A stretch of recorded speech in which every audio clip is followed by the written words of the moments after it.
அன்பு செலுத்து, அன்பை செலுத்திக் கொண்டே இரு. அந்த அன்புக்கு சிவம் தானே வந்து உன்னிடத்தில் அகப்பட்டு விடும். நமக்கு அன்பு செலுத்த தெரியாம தடுமாறும். ஏன்?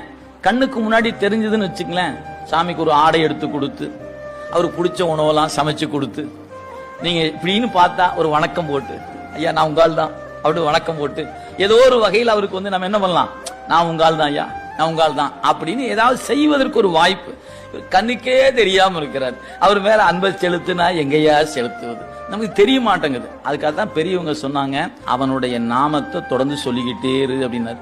அவனுடைய நாமத்தை சொன்னீங்கன்னா அன்பு தானா வந்துருமையா, அவ்வளவுதான். அதுக்கு அன்பு வரணும்னா அதான் வழி என்று நம்முடைய திருநாவுக்கரசு பெருமான் அழகா பாட்டுல சொல்லுகிறார். அப்ப அந்த துஞ்சிருள் காலை மாலை தொடர்ச்சியை மறந்துடாதே, நாளும் அஞ்செழுத்து ஓதின் அரண் அடிக்கு அன்பு அது ஆகும். அரணடிக்கு அன்பு ஆகும்னா என்ன பண்ணணும்? காலையும் மாலையும் மந்திரத்தை மறக்காம சொல்லு, போதும் அப்படின்ட்டார். Download ShareChat.